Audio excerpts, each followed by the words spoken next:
You're watching Biz One-on-One with Randy Lennon.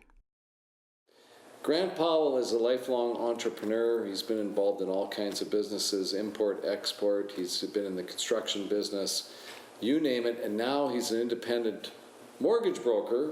And today we're going to talk to Grant about the whole world of mortgages and for even teenagers and millennials.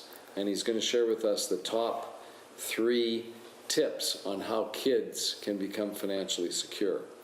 So welcome back. Thank you. It's nice to have you, Grant. And you're on to your second book. Yes. Congratulations on that. Thanks. We introduced you a few months ago, and you're working on this book. So this is Thinking Outside Your Bank. What is that all about? Well, it's about, there's so many different lenders out there besides just going to your bank. And with the recent mortgage tightening regulations, it's further important to find out all your options before getting into a mortgage. So it's totally thinking outside your bank, but on a positive way, because in the media there's been a lot of negative sort of things of what you can't do. Right. When you're thinking outside your bank, you find out all the possibilities that you can do. So this second book is focused on young people. So Yes. even teenagers should be thinking about getting a mortgage. Millennials, I get it. Don't all millennials just have their parents buy them a house? Well, they wish, right? But yeah, no, it's so important for teens, as early as teens, to sort of understand the credit process. I've been involved with Teen Global Wealth, which is the same sort of thing, helping teens around the world with trying to narrow down what it takes to start getting those good habits of saving first before you spend, so on and so forth. So it starts early. And when I'm 60 years old, so when I went to school, there was no such thing as, we didn't learn anything about how to handle our finances. It's my understanding now that they're starting to teach some financial wellness or financial understanding to young people. So that's a big part of what this book is about. Yes, it's because of the fact that the financial world is always changing, so it's getting tougher and tougher. So in the schools, yeah, they can sort of start tapping in on that, but it's when rules keep changing, it's really tough for the schools to sort of teach that. So I feel it's my duty as an industry professional to give this information that's current so that the kids and the millennials and everybody else can sort of try to understand what is needed upon them to sort of get a mortgage, what's asked upon them to get a mortgage.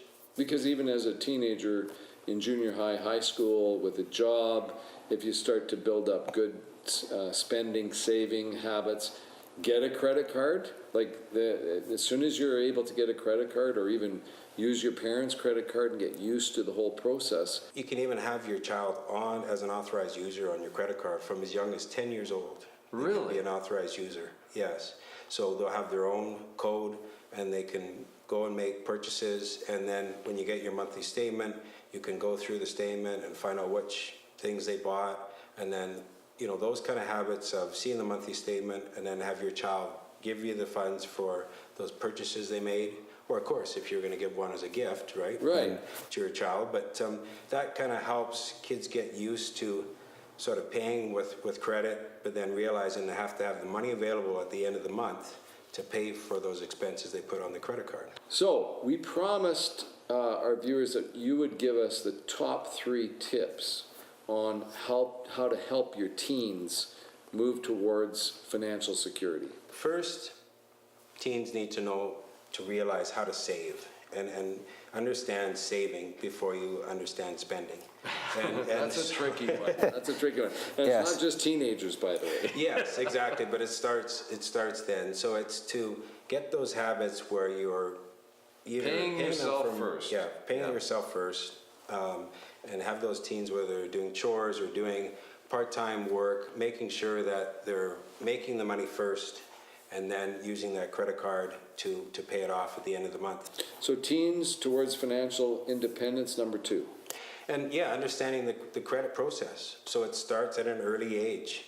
So it's about paying that credit card off 100% every month, and with parents going with their teens and showing them, okay, if you don't pay that credit card off 100%, you only make the minimum payment. This is the interest you're throwing away, right, every month, right? And it's going to compound, right? And it's not going to help your score as well.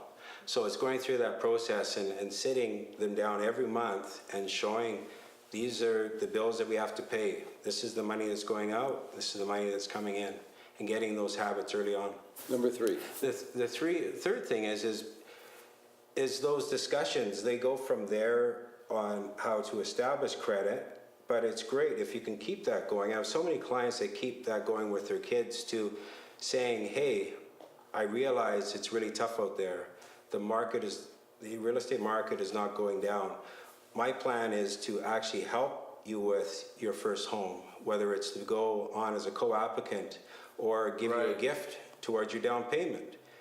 But the main thing is you want to see that inspiration from your kids that want to build their credit so they get good credit, obtain a good career, and have that financial stability.